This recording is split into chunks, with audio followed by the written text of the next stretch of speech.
Hi everyone, welcome back.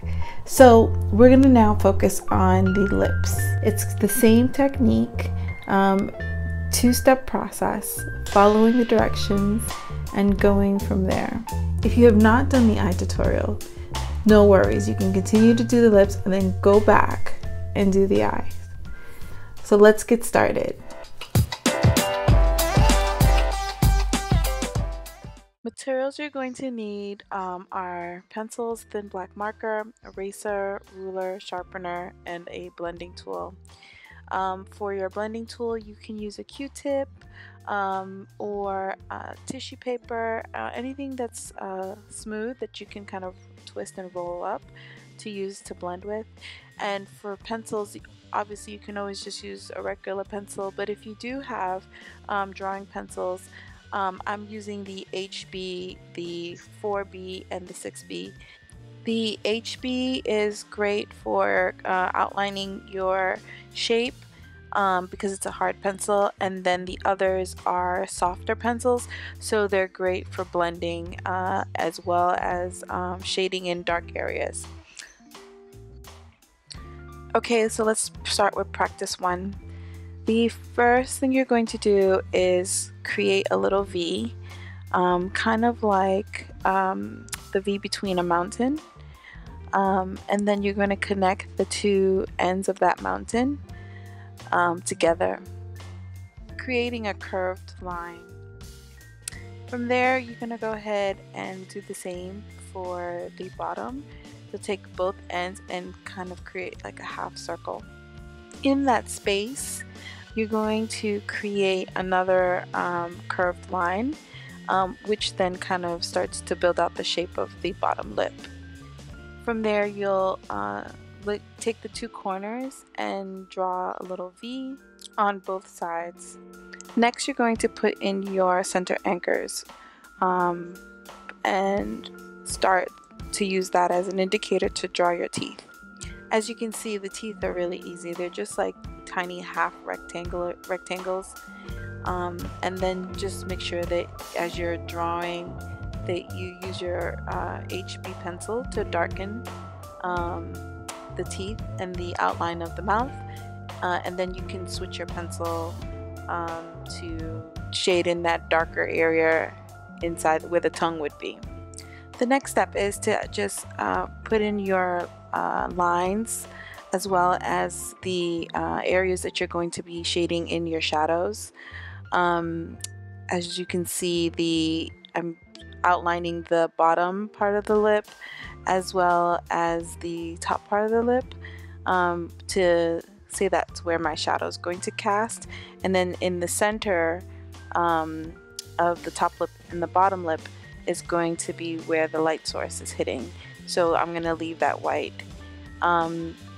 Use your pencil as well as your blending tool to just smudge the area out a little bit so that you can soften the pencil lines.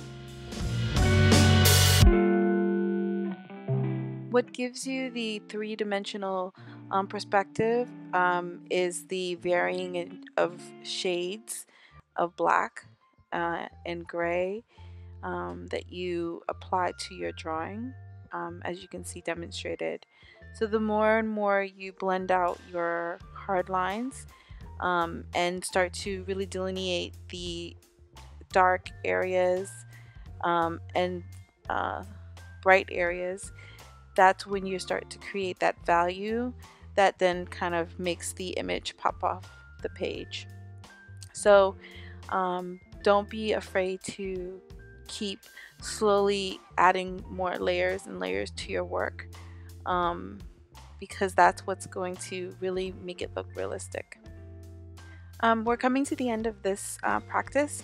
I'm just now cleaning up and adding light shadows to really just define the top lip, and just cleaning up any area that I feel like isn't blending in correctly, and then as well as just making sure that my whites are really nice and bright and white.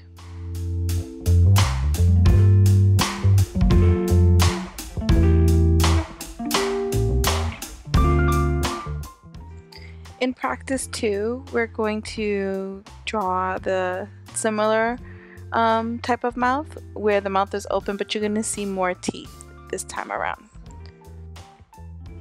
Let's start off by creating a cross, and then from there adding a V to the top of that cross, and then a little tiny line at the bottom of that cross. Then you will connect the top corners together alongside with the bottom corners together.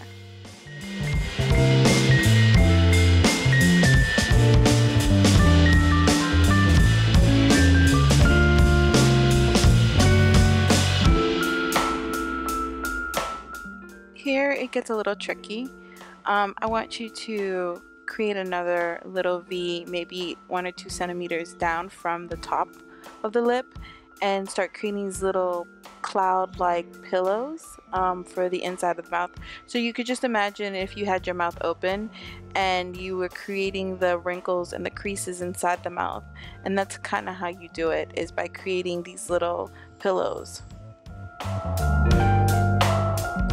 I am just making minor changes. I feel like I made the bottom lip a little too large, so I'm just making it a little bit smaller. And now I'm going to start to focus on the teeth. So in the first practice, it was these little tiny rectangles. Now you're going to do that for the bottom part of the teeth, but the top are going to be 2 or 4 squares. 2 small ones and 2 big ones. Now I switched my pencil to use the 6B, I believe, to kind of like darken the inside of the mouth. As you can see, like as you start to add different shades and value, you start to see that 3-dimensional perspective coming through. I scratched a little bit of my pencil on the side of my paper so that I can use it as a way to smudge and create my shadows. That's a really easy trick if you're just starting off and you're not really sure or comfortable with using the pencil to create your shadows. Another trick is I'm using a paintbrush to blend in my shadows. That makes it a lot smoother and cleaner, so feel free to try these tips out if you have access to those materials and utensils at home. So I'm just going in and adding my shadows, and then I'm using my pencil to kind of darken the crease of the mouth, the outlining the top of the bottom lip. Because when you think of your light source, if the light is hitting you directly, where the light is hitting on top of that is going to be darker, and so therefore that's what creates that shadow. We are now at the end of the illustration. Now it's just really like your aesthetic. You can go in and clean things up, darken certain areas, and add some more highlights. It's really entirely up to you.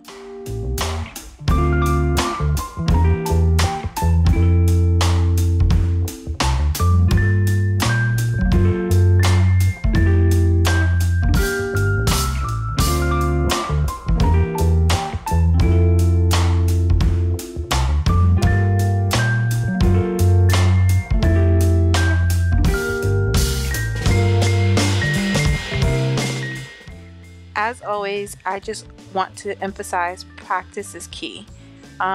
If without practice, it's very difficult to be able to master a style or technique. And so to enjoy the art of making things look 3-dimensional requires a lot of practice. I hope you enjoyed this practice.